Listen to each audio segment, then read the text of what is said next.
अमीर घर में आई ब्लैक लवर बहू। देखो कबीर, मैं अब और तुमसे इस तरह छुप छुप कर मिलना नहीं चाहती। अरे वाह मेरी जान, आज तो तुमने मेरा दिल ही जीत लिया। ये बात तो मैं कब से तुम्हें कहना चाहता था। अगर तुम्हारी इजाजत हो तो मैं तुमसे कुछ कहना चाहता हूँ।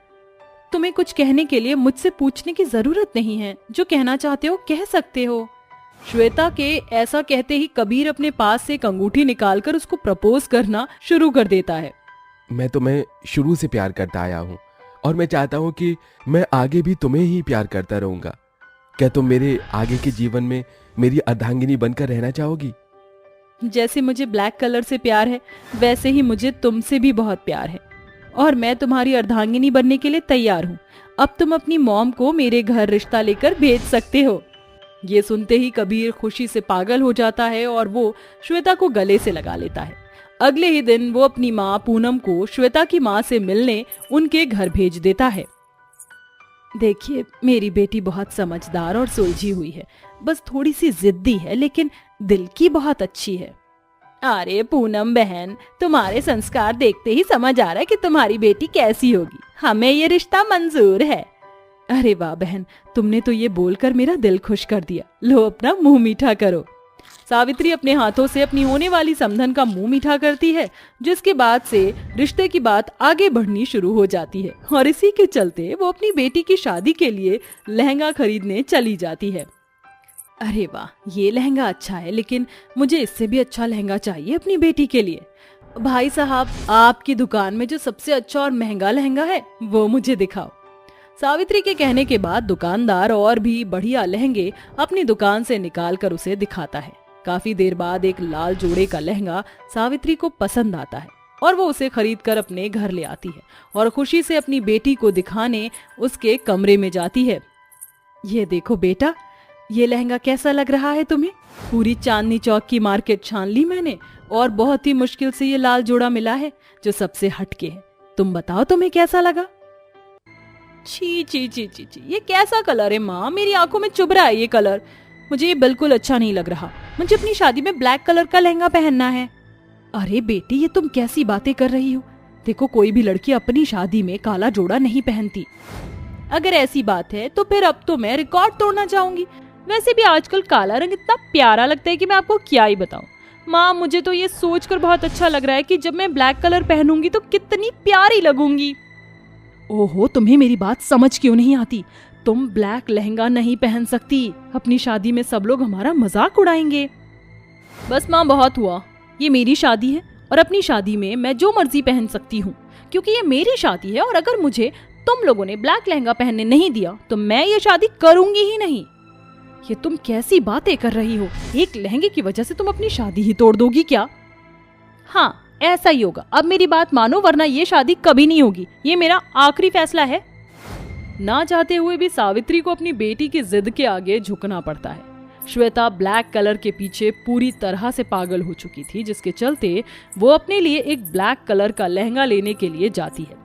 लेकिन पूरे बाजार में उसको ब्लैक शादी का जोड़ा कहीं नहीं मिलता, जिसके चलते वो स्पेशली अपनी शादी के लिए ब्लैक लहंगा ऑर्डर करके बनवाती है। देखो, मेरा लहंगा एकदम बढ़िया बनना चाहिए। सबकी नजर मेरे लहंगे पर ही होनी चाहिए। अब काले रंग का जोड़ा तो आज तक किसी ने पहना ही नहीं। उस हिसाब से तो मोहतरमा शादी में आपके ऊपर से किसी की नजर ही नहीं हटेगी। अगर आप नहीं कर सकते हो तो बता दो, क्योंकि आपको देख के लगता नहीं कि आप बना पाओगे। अरे ये कैसी बातें कर रही हो मैडम? सबसे ज्यादा फेमस है हमारी दुकान। आप चिंता मत कीजिए, मैं बहुत सुंदर और प्यारा ब्लैक लहंगा बना कर दूंगा। आखिर आप एक ब्लैक लवर जो हो। हाँ, ये तो बात आपने बिल्कुल सही कही। मैं एक ब्लैक लवर हूँ, तो मुझे सबसे ज्यादा ब्लैक कलर पसंद है।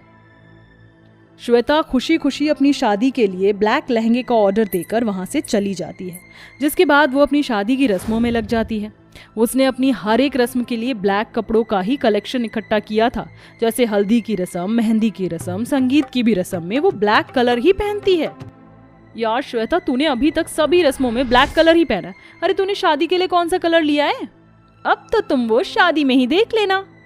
शादी के एक दिन पहले श्वेता का ब्लैक लहंगा आ जाता है, जिसे पहनकर वो तैयार हो जाती है। उसका ब्लैक लहंगा देखकर सभी रिश्तेदार हैरान रह जाते हैं।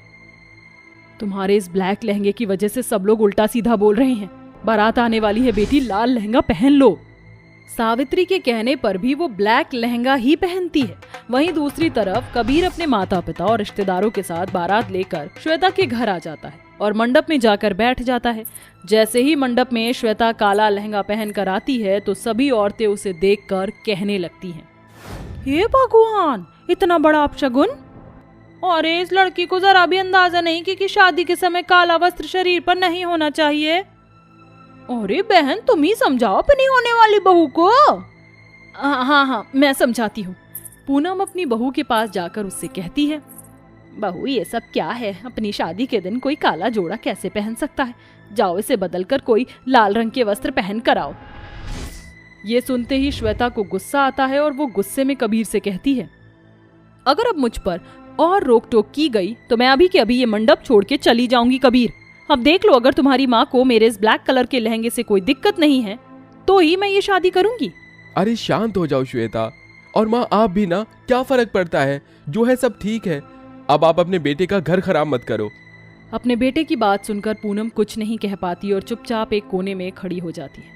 शादी वाले दिन कई लोग ब्लैक जोड़े में दुल्हन यानी श्वेता का काफी मजाक उड़ाते हैं। शादी के बाद भी श्वेता अपने कमरे का फर्नीचर भी ब्लैक कलर में चेंज करवा देती है और अपने साथ साथ अपने पति कबीर को भी ब्लैक कलर पहनने के लिए बोलती है।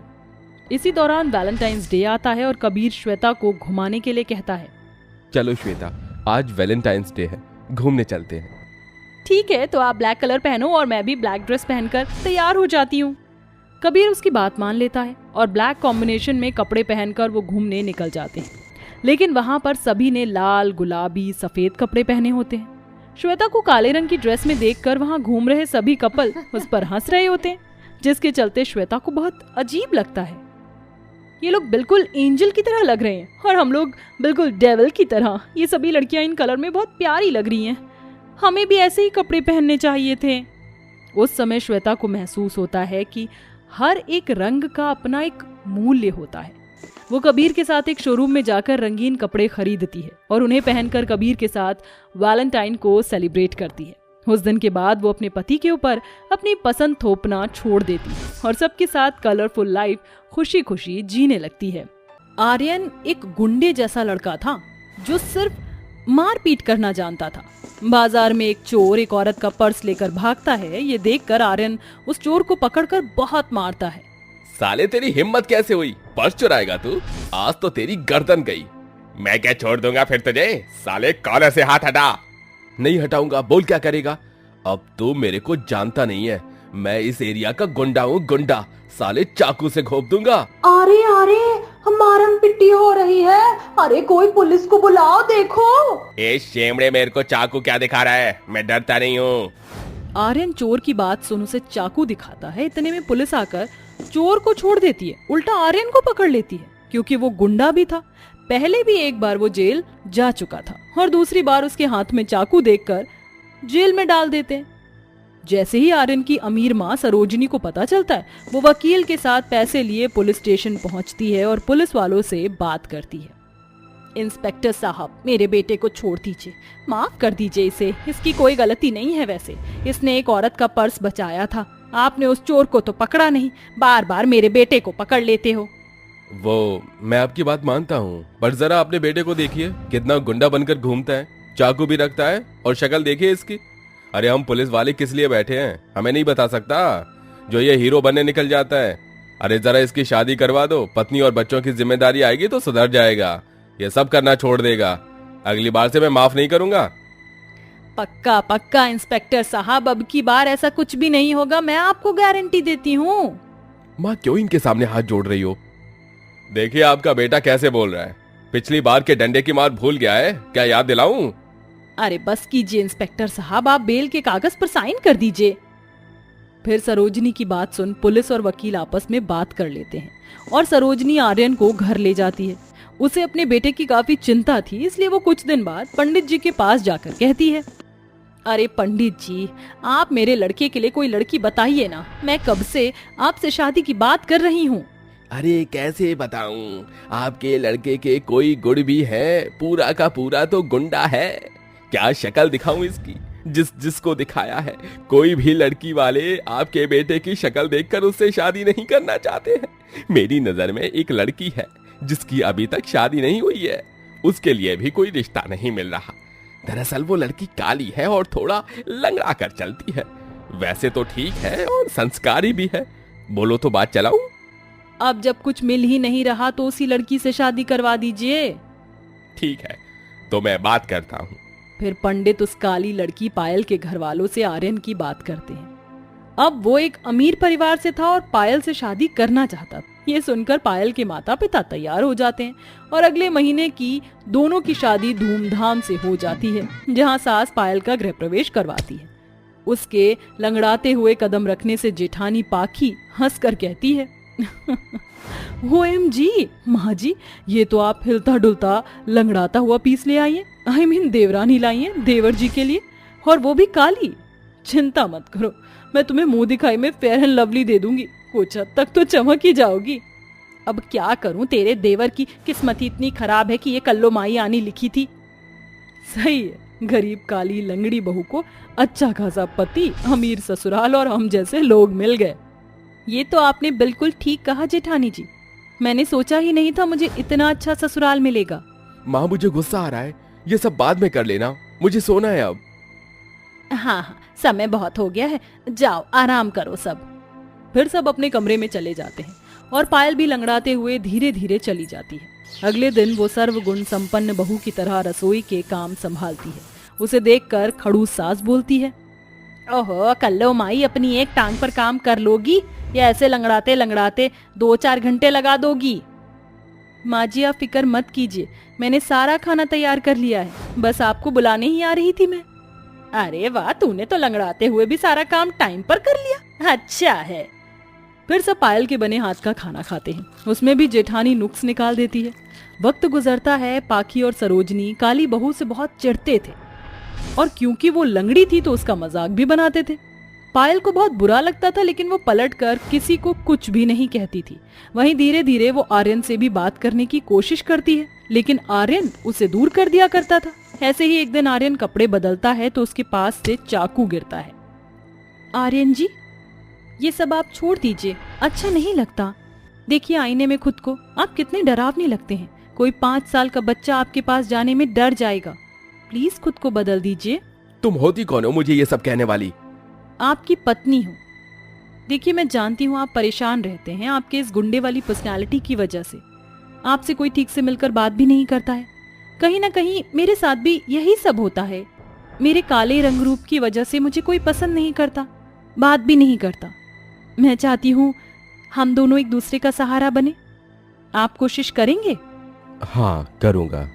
ये कहकर आर्यन उसके हाथ पर हाथ रखता है। फिर दोनों एक दूसरे के साथ बाहर घूमने जाते हैं, जहाँ पायल मॉल में उसे शॉपिंग करवाती है, उसको अच्छे कपड़े पहनाकर सैलून ले जाती है और उसका मेकओवर कराती है। जहाँ आर्यन खुद को आईने में देखता है कि वो गुंडे से एक डिसेंट लड़का लग रहा है। ये क्या, मैं इतना शरीफ भी लग सकता हूँ? ये तो मैंने कभी सोचा ही नहीं था। मैंने कहा था ना, मिलकर कोशिश करेंगे तो सब अच्छा हो जाएगा। अब आपको 2 चीज और करनी है, अपने गुस्से पर कंट्रोल और एक नौकरी। प्लीज आर्यन जी, मेरे लिए। मैं नहीं चाहती कोई आपको गलत नजरों से देखे और बोले कि आप जिम्मेदारी नहीं समझते। ठीक है, मैं करूंगा पायल, थैंक यू मेरा साथ देने के लिए। फिर आर्यन काली बहू के मुताबिक नौकरी भी करने लग जाता है। अपने बेटे में बदलाव देखकर सरोजनी बहुत खुश होती है और उसका व्यवहार बहू के लिए बदल जाता है। उसके साथ वो प्यार से रहने लगती है। कुछ ही समय में पायल 3 महीने की गर्भवती हो जाती है। ये सब देखकर पाखी बहुत चिढ़ रही थी और एक दिन वो रसोई में कच्चा पपीता काटती है। वो काली कलूटन लंगड़ी ऐसे होकर भी खुश कैसे रह सकती है? पर अब तो वो माँ बनने वाली है।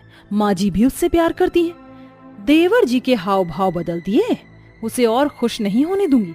कच्चे पपीते को खिलाकर उसका बच्चा गिरवा दूंगी। हे कृष्ण भगवान, मुझे पाखी को रोकना होगा। पाखी ऐसा कैसे सोच सकती है? ये कहकर पाखी पायल के कमरे में जाकर उसे पपीता खाने को कहती है। पायल खाने ही जा रही थी कि फौरन सरोजनी बहू के हाथ से लेकर पपीता फेंक देती है और पाखी को तेज का झापड़ मारती है। पाखी बहू, तेरी हिम्मत कैसे हुई पायल बहू के साथ इतना घिनौना काम करने की? माँ जी, आपने ऐसा क्यों किया? जेठानी जी तो मेरा ख्याल रख रही थी। ख्याल नहीं बहू, ये तेरे बच्चे को मारना चाहती थी तुझे कच्चा पपीता खिलाकर। वाह पाकी बहू, तू तो आस्तीन का सांप निकली। माँ जी आपकी हिम्मत कैसे हुई? हाँ मैं ये खिलाना चाहती थी क्योंकि मैं उसकी खुशियों को देख नहीं पा रही हूँ। पर क्यों दीदी, मैं तो काली हूँ, लंगड़ी हूँ, तो किस बात की जलन? इस बात की जलन बहू क्योंकि तू माँ बनने वाली है। तेरे आने से मेरा बेटा बदल गया, मैं भी बदल गई। मैंने भी तेरे साथ कितना बुरा किया था, तू मुझे माफ कर दे। अरे किलसने वालों को एक शब्द भी किलसी हो जाती है। पर अगर पाकी बहू तू उसकी खुशियों में अपनी खुशियां ढूंढती तो ज्यादा अच्छा होता। तू भी माँ बन जाएगी, पर तूने जो किया वो बहुत गलत था। मुझे माफ कर दीजिए माँ जी, माफ कर दो पायल। घमंड और जलन के कारण मैंने तुम्हारे साथ ये करने की सोची, ये तक भूल गई कि तुम्हारी कोख में एक नन्ही सी जान है। अगर आपको अपने किए का पछतावा हो गया है तो मैं माफ करने वाली कौन होती हूँ? मैं भगवान से दुआ करूंगी आपकी गोद भी जल्दी भर जाए। इसके बाद पाकी खुद को सुधार कर पायल का ख्याल रखती है। वहीं कुछ महीनों बाद पायल एक प्यारे से बेटे को जन्म देती है और पाकी भी गर्भवती हो जाती है। इस तरह सब खुशी खुशी रहने लगते हैं।